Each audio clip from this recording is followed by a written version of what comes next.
Sad news today. Well, not today, but this week. Microsoft is in the process of closing LionHead Studios, and they've canceled Fable Legends. It sucks because Weren't they we just announced talking about this. this? Uh, I think we are talking about something else. And as we've said before, we'll go through this before, but as soon as they were announcing that they were closing Lionhead is when the employees found out. So they didn't even Oh, have like any time forward, warning about this. Pretty much when Microsoft's like announcing it to the media is when they were when they found out that their studio was being closed. And well, I mean, me and you, it's Sean, we were talking about Fable Legends last week, right? Like how we were kind of looking forward to it, and yeah. And Not anymore. I was going to say actually that day before the news came out that their studio was closing, some of the community heads were like posting, "Hey, we're really excited to get this game out to you guys," and they were like making some kind of announcement. I don't know if it was the beta or something. They were pretty much you could tell that they did not know that the game was getting good canceled. lord, Um, that's terrible. yeah, it's terrible, but I do have to. It looks like just like how with Sony with like say the PlayStation TV or was it a year or two ago when PlayStation was closing some of their studios. It does look like their Microsoft is trimming the fat too because they closed some other studio as well. But if you look at the numbers that have come out, like the Fable series as a whole has only made 7 million. And to put that in perspective, Dollars? yeah, $7 million. Sorry, $7 million. Seven Or million sold. yen. No. Sorry. Brain fart there. 7 million units. Sorry, 7 million units. Put that in perspective. The whole Fable The series? whole Fable series. To put that in That's perspective, nothing. the Witcher series, which Ginger is probably playing right now, has sold its entire series has sold over I think over 22 15? million or some Oh, odd. yeah.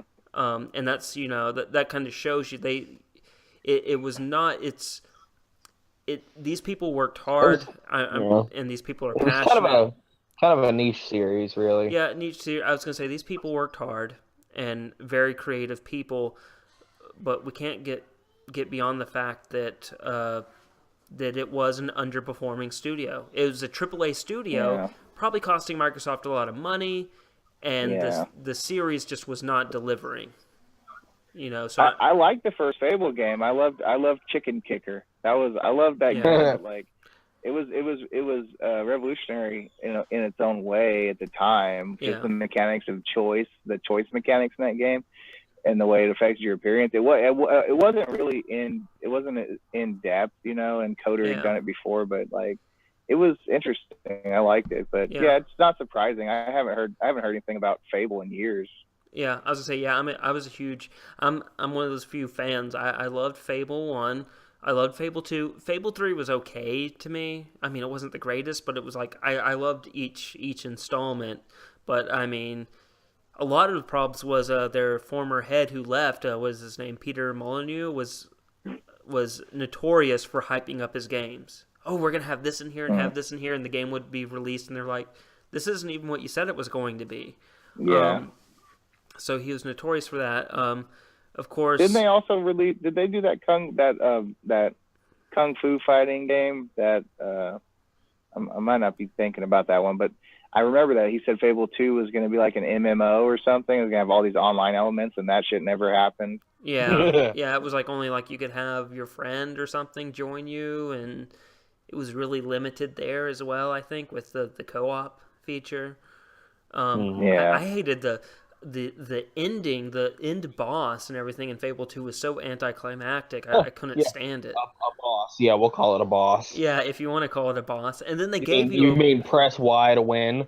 yes, press Y to win. Oh, and then the third one had a boss battle, but it just didn't really. I don't know.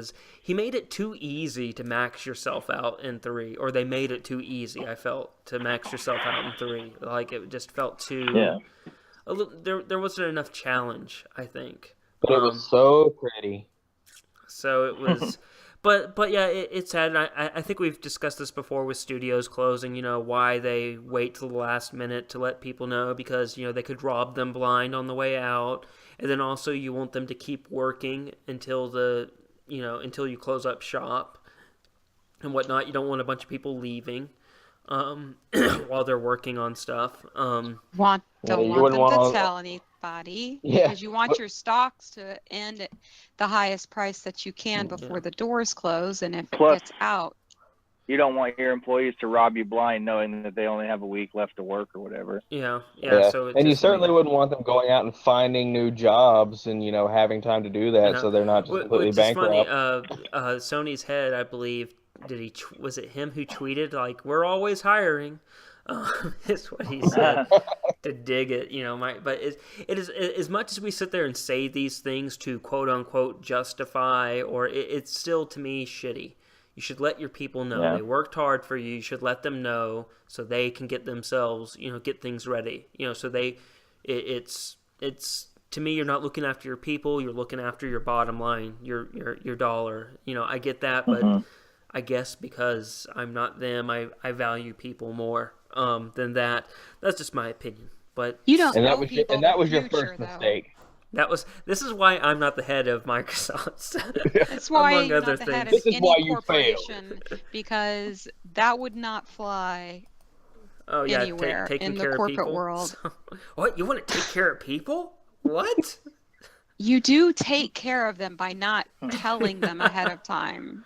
You really do. More so. Oh, God. Well, they probably got severance. Yeah, they got severance. References, all that kind of stuff. You don't owe your employees, hey, you definitely are going to be employed till X amount of things, unless they're on contract. And if they are, they had to pay out the contracts, which is a huge loss to them already. Yeah.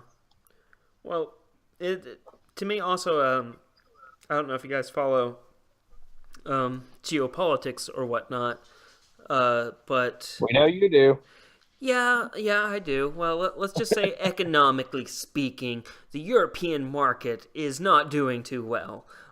So it's just sad, and I hope they all find jobs. I hope. I think Microsoft is actually going to take a lot of those people and put them at Rare, or because Rare's working on their new game. So I do think there's going to be quite a few people, talented people, that are going to be able to get moved to other studios in Microsoft. So I don't think Microsoft is just going to fire a bunch of people, and that's the end. I think people will lose their jobs, but I think they're going to try to get as many people as they can to their other studios to work on, because Microsoft does have quite a few projects over there that they are working hard on. Hey guys, thanks for watching. If you really enjoyed this video, please hit that thumbs up button. And if you want to keep up with everything we're doing, hit the subscription button on the video. And if you want to see more 2-Bit podcast videos, hit the video on the right. Or if you want to see some 2-Bit reviews, hit that video on the left. Anyway guys, thanks for watching, and I hope you have a wonderful day.